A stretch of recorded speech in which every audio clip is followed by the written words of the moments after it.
y el día de ayer tuvimos que engancharnos a lo que fue una entrevista que diera el presidente de la República, Daniel Noboa, a Radio Democracia, a nuestro colega Miguel Rivadeneira, pero finalmente estamos aquí y los hechos se han dado para poder comentar el fin de esta paralización de la CONAIE con la pregunta de quién resultó victorioso luego de este paro de más de 30 días. ¿Qué ganó? ¿Qué perdió el Ecuador? ¿Y qué lección nos deja a todos los ecuatorianos y a las partes en conflicto? Bienvenido. Hola, mi estimada Luisa, un auténtico honor estar aquí junto a ti, un gran saludo de tantos años de amistad, sincera. Bueno, yo siempre digo que las crisis se tienen que medir bajo tres elementos importantes. Número uno, cuando terminan, porque si usted mide una crisis en un sistema tan volátil como el nuestro, como el mundo está tan volátil, puede terminar la crisis yendo para cualquier lado, entonces puede eso llevarle a un error. Lo segundo es que usted tiene que medir la crisis cuando ya tiene datos duros, datos reales, datos cual y cuantitativos. ¿Por qué? Porque todo el resto pueden ser percepciones, sesgos de confirmación, expresiones de deseo, simpatías o antipatías, y eso la verdad no suma, porque uno puede pensar una cosa y realmente cuando va y hace las investigaciones piensa otro. Y tercero, y más importante, es cuando ya el círculo rojo, que es el que normalmente opina, digamos, los que tenemos posibilidades de salir en medios, los periodistas, la gente que hace influencia en redes, cuando ya ellos dejan de tener la preponderancia y la crisis reposa, digamos, termina, entonces ahí uno empieza a ver lo que piensa realmente la gente. Y en ese sentido podemos decir dos cosas.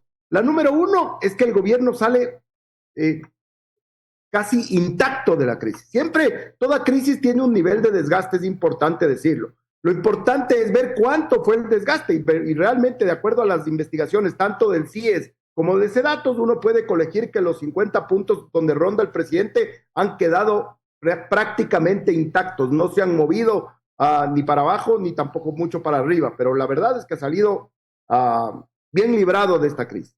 Lo segundo es que el proceso para donde si podemos escoger un perdedor, es definitivamente la dirigencia de la CONAIE. Ya acabaron de perder las elecciones, pero de una manera tremenda. No solo que Leonidas Dice sacó solo 5% de los votos, sino que cuando quisieron endosar esos votos a Luisa fue un absoluto fracaso. No le endosaron ni medio voto. Es más, en todas las provincias de la Sierra Centro, digamos, Cotopaxi, Chimborazo, Bolívar, etcétera, el presidente les ganó 65-35, 70-30, y en Tungurahua les ganó 90-10. Entonces quiere decir que la crisis realmente es de representación. La dirigencia de la CONAIE, llámese Turuchumbi, Leonidas Diza o ahora el nuevo actor Marlon Vargas, están realmente desconectados de sus bases, no tienen nada que hacer con sus bases y ellos son los grandes perdedores porque no pudieron tener influencia ni siquiera en su zona. Por eso el paro fue absolutamente focalizado en una sola provincia y hubo unas pequeñas escaramuzas, tal vez en Chimborazo, en Saraguro, donde todavía tal vez tengan algo de preponderancia, pero en el resto, la Amazonía, nada, el resto de la Sierra Centro, nada, las grandes ciudades del país, Quito, Guayaquil, Cuenca, Manta, Puerto Viejo, Esmeraldas, no, la verdad es que no sintieron realmente este paro y creo que ahí puede uno empezar a colegir por dónde puede haber salido la mayor afectación de este paro. Amén de que la mayor afectación realmente es la de los ciudadanos. Alejandro, algunas reflexiones en base a su respuesta. Y la primera, ¿es la crisis la de la CONAIE, la crisis de la dirigencia, la crisis que vive el movimiento indígena en su estructura, la que logra mantener en la cresta de la ola al Poder Ejecutivo? ¿O es realmente, más allá del tema del paro, el manejo que ha tenido en este momento de crisis y en ese mismo contexto sus acciones en los diferentes otros frentes, como la propia decisión que dio pábulo al paro o dio pie al paro, como fue la de eliminar el subsidio al diésel, entregando compensaciones de manera directa para que esos recursos vayan directo a la vena a quienes realmente lo necesitan? Bueno, Luisa, yo creo que esto al ser un fenómeno complejo no se explica blanco o negro, es una suma de cosas. Yo creo que evidentemente el gobierno lo que hizo fue hacer una estrategia precrisis. ¿Cuál fue su estrategia? Ir desactivando posibles, hizo un adecuado mapeo de actores y fue desactivando los que se podían unir, digamos, transporte pesado, transporte urbano, transporte rural, taxis, transporte escolar. Luego fue con bonos directamente a los bonos raíces, directamente a los productores. Fue con tractores, entregó varios tractores. Aumentó 55,000 personas al bono de desarrollo humano. Entonces, todas estas cosas fueron desactivando a los posibles actores que podían sumar y ahí se hacer algo más complejo. Evidentemente, iban a haber personas que no iban a querer dialogar porque de eso viven. Ese es su modus vivendi en política, el paro, el caos, etcétera, porque ya vimos que las urnas no representan nada y entonces lo que necesitan es este tipo de cosas.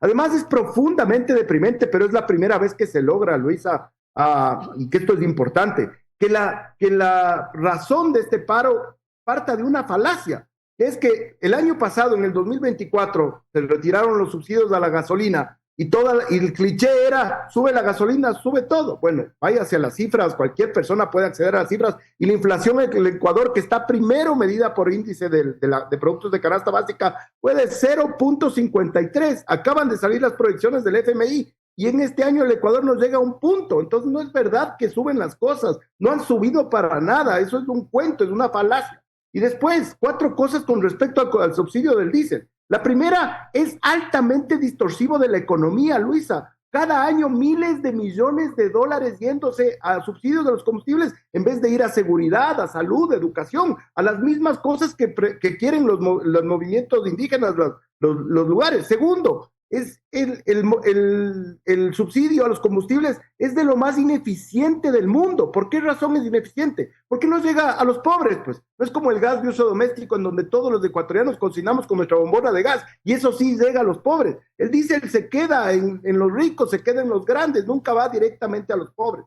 Tercero, no hay un subsidio que se lleve tan bien con las economías criminales como el subsidio a los combustibles.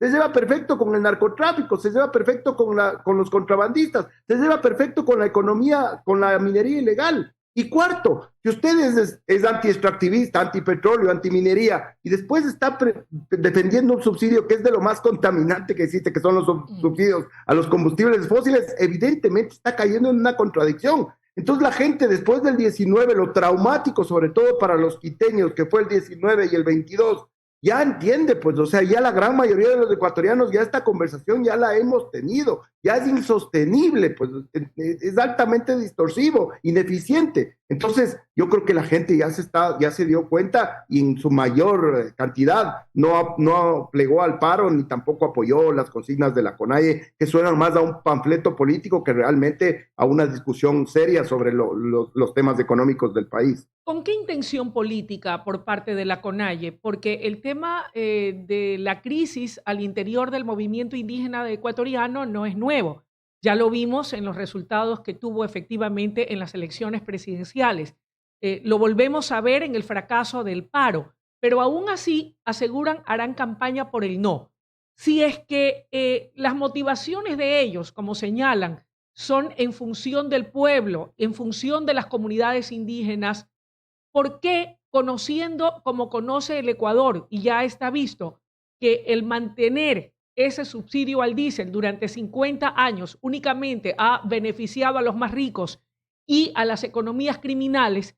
¿Cómo entender o cómo se explica que la dirigencia de la CONAIE salga a la defensa de que se mantenga? Bueno, uno de los principales rasgos de liderazgo bueno, de liderazgo positivo, es la consistencia. Cuando un líder es consistente y lo que dice lo practica, entonces la gente le cree. En este caso, imagínense lo que fue la CONAIE. Primero, si es que eran los actores, bueno, estos no son los actores, hay que hablar con otros. Y primero era el subsidio al diésel, ahora ya terminó siendo el no a la constituyente. Primero hay que hablar con unos en un lugar, después hay que hablar con otros en otro lugar. Todo esto fue minando la credibilidad de una manera muy importante. Y si usted me pregunta, es evidente, eso es con lo que ellos viven, sobreviven políticamente, pues ya nos hemos dado cuenta que su desempeño en las urnas es un absoluto fracaso, entonces necesitan eso para poder sobrevivir políticamente y quién sabe, también económicamente, no se podría descartar porque no sabemos de dónde pueden financiar todas estas actividades. Mire Luisa, es increíble. muchas de las consignas dicen que la gente que sale es gente absolutamente pobre, que si es que no trabaja no come, que vive con $1.70 al día. Oye, ¿cómo hacen para financiar 30 días de paro? ¿De qué viven? ¿De qué comen? No se entiende. Y a eso acompañado de imágenes donde vemos que reparten plata, en donde vemos extranjeros asusando las manifestaciones, en donde se pasan sobres y ese tipo de cosas. Y además los lugares en donde está complicado que tienen que ver con negocios ilícitos. Entonces, realmente yo recuerdo que en la década de los 70, de los 80, la dirigencia sindical, la dirigencia obrera, la dirigencia estudiantil era muy potente, muy fuerte. Sin embargo, pasados 30 años de los mismos dirigentes atornillados en la silla, de los mismos, digamos, latiguillos de cafetín de los 70, los mismos prebendas que se salvaban ellos solos y no lograban mejoras para el resto, hicieron que ahora la dirigencia sindical, la dirigencia obrera, prácticamente no existe, está desprestigiada. No meten 50 ni 70 personas aquí en Quito en la caja del seguro. Entonces yo creo que ese es el camino que está yendo la dirigencia de la CONAIE, porque ya prácticamente no tienen representación alguna y no tienen capacidad de movilización, que fue lo que les hizo famoso al movimiento indígena, sobre todo en los 2000. Ahora tienen un franco declive y se ha visto porque no ha podido en esta ocasión torcerle el brazo al gobierno como hicieron con Moreno y como hicieron con Lazo. Alejandro, visto de esa manera, ¿qué va a pasar entonces con la campaña del no, que dice que es la que van a promover para la consulta popular? No solamente la CONAIE, también lo han dicho sus aliados, la Revolución Ciudadana. Y en ese contexto, tomando en consideración el capital político sólido que tiene el gobierno del presidente Daniel Noboa, ¿iremos o no a esa constituyente? ¿Qué cree usted? Bueno, aquí hay dos cosas que son muy importantes porque van a ser dos estrategias distintas. La estrategia de la Revolución Ciudadana y la dirigencia de la CONAIE ya la conocemos porque pasó con Lazo, que es, no importa el contenido de las preguntas, no importa si necesitamos un nuevo texto constitucional, no importa si los contribuyentes ya no queremos financiar a los políticos, si hay que reducir los números de asambleístas, si hay que tener bases militares de otros países aquí, no importa eso. Hay que votar Noboa sí o Noboa no. Entonces quieren hacer un tema plebiscitario de la gestión de Noboa. La diferencia claramente está en que lastimosamente la oportunidad del gobierno de Lazo fue muy mala porque venía en un franco declive de popularidad y en cambio la popularidad de Noboa está intacta. En cambio lo que tiene que hacer el gobierno es todo lo contrario, pues tratar de que la gente entienda la importancia en este momento de tener ayuda de afuera, porque con el tamaño del enemigo que tenemos, el narcotráfico, el crimen organizado, la minería ilegal, solos va a ser muy complicado. Quieren que los contribuyentes sigamos financiando 300 organizaciones políticas o no quieren ya darle plata para que aventureros, para que partidos políticos que se compran y se venden pasen por cada rato en la política ecuatoriana. Quieren reducir el número de asambleístas, les parece que les están representando los asambleístas en este momento, o tal vez una composición menor podría mejorar la calidad. Y finalmente, alguien me decía en algún momento legítimamente, me decía, pero mira el gasto de la consulta y después de la asamblea constituyente y después del referéndum. Yo decía honestamente, Luisa, cambiando media línea, no le estoy diciendo un párrafo, media línea de la constitución que tenemos ahora, podríamos lograr miles de millones de dólares en inversión y generación de trabajo. Es que tenemos que irnos aquí al lado nomás. Pues imagínense que aquí al lado en Perú, con la altísima volatilidad, está a punto de votar otra vez otro presidente, cuando no le votaron hace 1 o 2 semanas al anterior. Y sin embargo tienen 7,000 millones de dólares de inversión extranjera directa. ¿Cómo lo hicieron? Con un texto constitucional liberal, de apertura al mercado, de protección del privado, de arbitrajes internacionales, de seguridad jurídica, de mantener a las mismas autoridades en los temas como el Banco Central, en esos temas, y logran miles de millones de dólares que nosotros no lo estamos logrando. ¿Y qué pasa cuando no hay inversión? No hay generación de empleo, que es tal vez después de la seguridad, es lo que más claman los ciudadanos. Entonces, ¿estamos ustedes, los ecuatorianos, de acuerdo en que mejoremos ese texto constitucional? Eso es lo que debería plantear el gobierno. La oposición, ya sabemos cuál va a ser la estrategia, y ahora va a ser una medición de fuerzas entre, evidentemente, los números de los unos y los números de los otros. Varias reflexiones, estimado Alejandro. Usted ha hablado de la necesidad de hacer cambios en esa constitución y créanme que yo soy partidaria también de elaborar una nueva constitución. Pero ¿cómo entender que en el caso de Colombia, por ejemplo, hayan existido en el lapso de los 2 últimos siglos apenas 9 constituciones? En Perú 12. Aquí llevamos 20 y seguimos con los mismos problemas que nos han impedido avanzar y crecer como país. ¿El cambio de la Constitución es realmente la solución o la salida? Luisa, es que allí es muy facilito decidir entre lo uno y lo otro.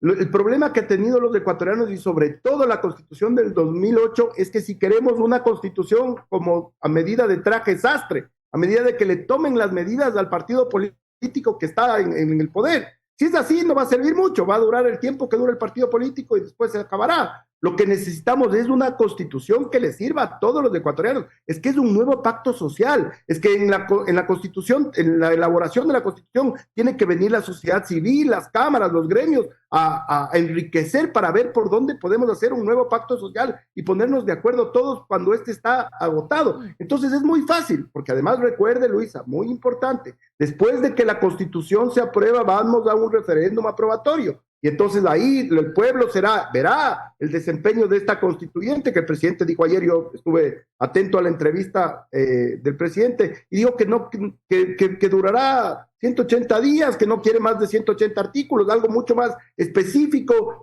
algo mucho más que nos sirva a los ecuatorianos para tener un nuevo pacto social, y no un traje a la medida y no una expresión de un modelo económico o político para que le sirva al presidente mientras dure. Ese sería un grave error.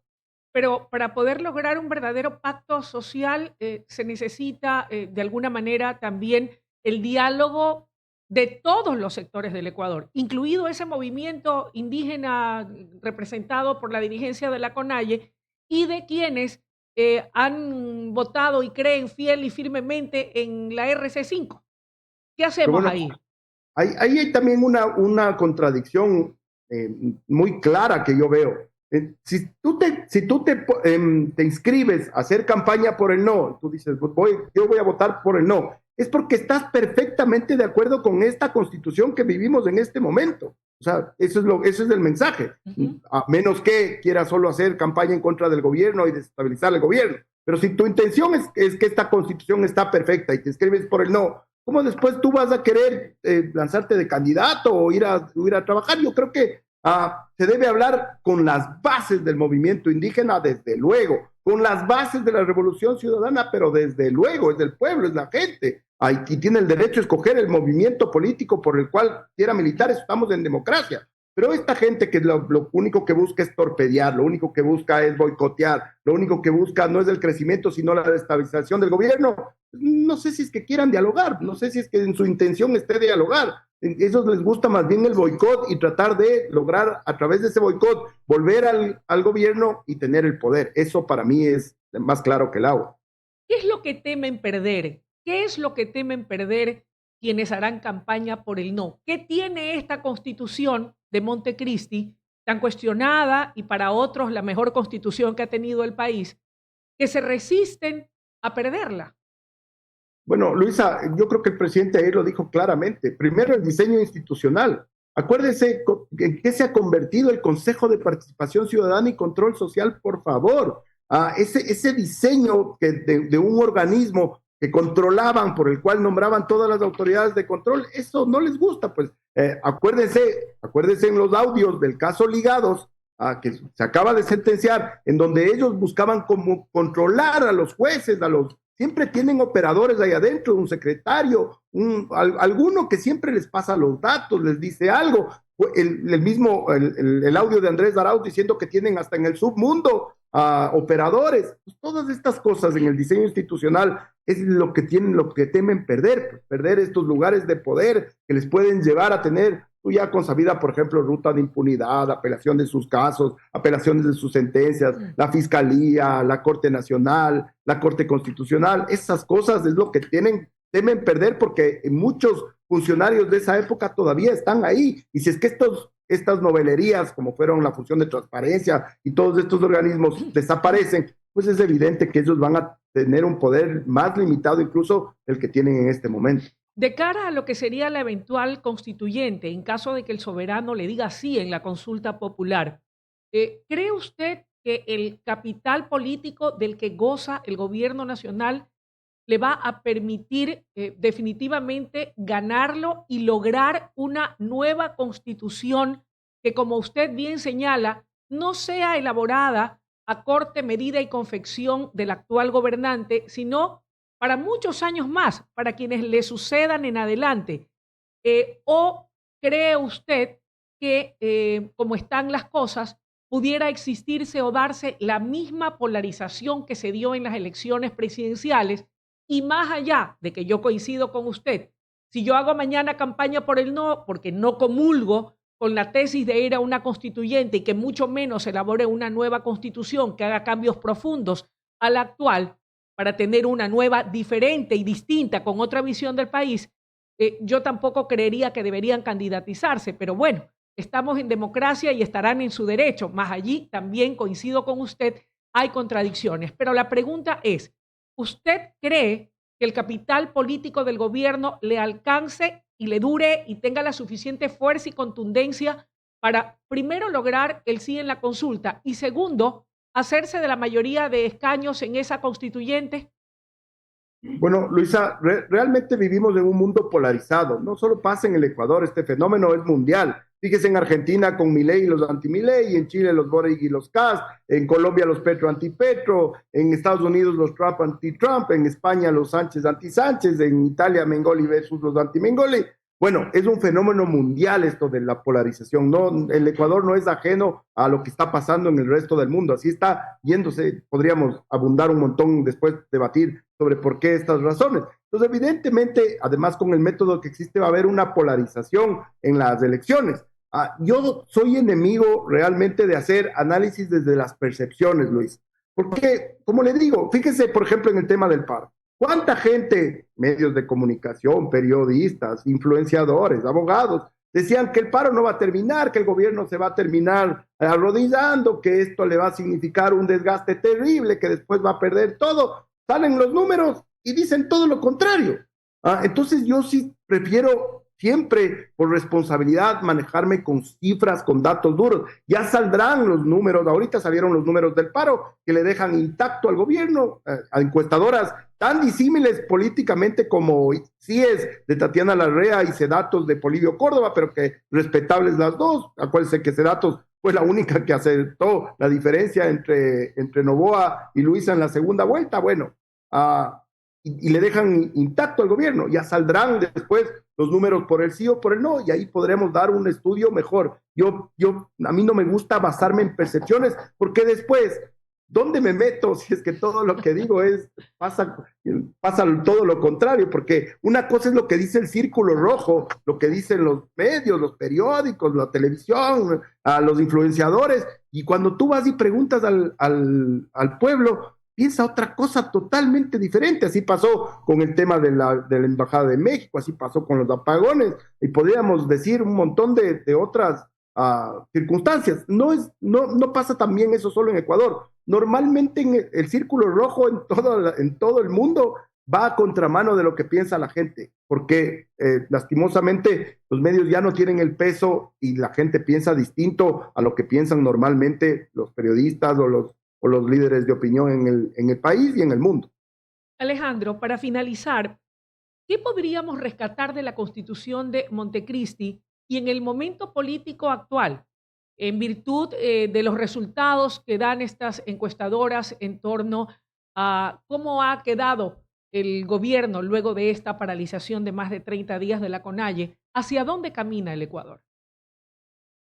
Bueno, yo realmente fui de las personas que me opuse desde el primer momento a la constituyente, me opuse a la Constitución de Montecristi, fui uno de los pocos, creo que la Constitución de Montecristi sacó 63, 65%, bueno, yo voté no, entonces mal podría yo desdecirme y pensar que esa Constitución tiene algún nivel de mérito. Me parece que era una constitución hecha a medida, me parece que había muchísima novelería que ahora nos está costando, como el tema de la justicia indígena, como un montón de novelerías que ahora nos está pasando factura, viendo que muchas personas están confundiendo justicia indígena con el derecho a poder delinquir porque están en sus territorios, y bueno, un montón de otras cosas, arbitrajes internacionales, no dejar la inversión al privado, a limitar todo al Estado, hiperpresidencialismo, bueno, un montón de críticas que yo le podría hacer a esa constitución, por la cual yo me opuse en su momento a que se tenga.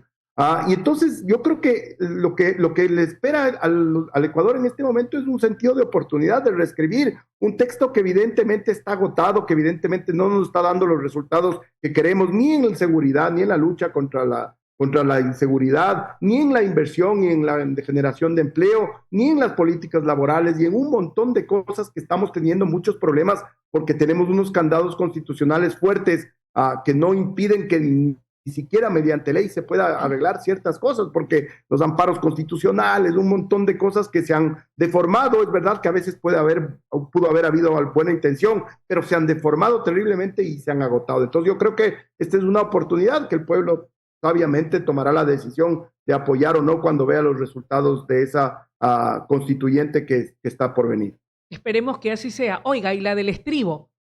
¿Esta campaña y esta próxima consulta será la estocada final para esta resquebrajada CONAIE o no? Bueno, yo creo que ellos solos se han dado la estocada final. O sea, desde que ya no representan a sus bases, desde que quieren salvarse ellos solos, desde que lo utilizan políticamente a la gente, desde que utilizan de carne de cañón. Oiga, ponen mujeres y niños en la primera línea, y Vargas, Issa, no se sabe dónde están escondidos, no se sabe dónde salen, ni siquiera encabezan. Entonces, todas estas cosas resquebrajan y ellos mismos se han encargado de desprestigiarse. Después haciendo una campaña, pero terriblemente fuerte por Luisa, al minuto, ni siquiera explicaron a la gente por qué sacaron el 5% y les fue tan mal, sino esa misma noche ya estaban haciendo campaña por Luisa para ver cómo se repartían el poder. Entonces, esas cosas les han hecho desprestigiarse solos.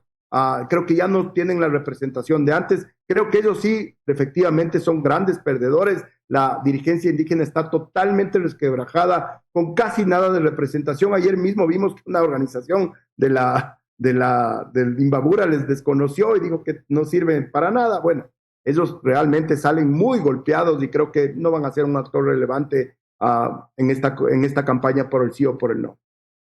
Estimado Alejandro, muchísimas gracias por haber aceptado esta entrevista y por haber permitido reprogramarla para el día de hoy. En realidad, más allá de que era muy importante escuchar lo que iba a decir el presidente de la República y que yo creo que fue un detonante en la decisión que finalmente tomó el presidente de la CONAIE al replegarse y decir hasta aquí nos trajo el paro, pero siempre va a ser importante conversar con usted. De aquí en adelante, pues estaremos contactándolo siempre para el análisis de los temas políticos de coyuntura.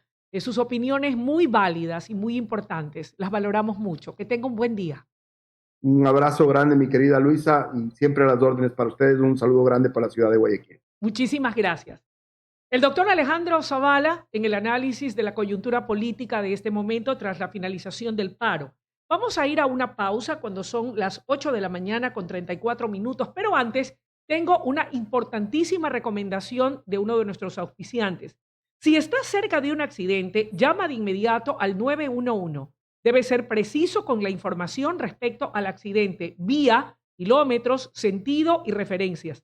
Indicar cuántas personas se encuentran afectadas o heridas para que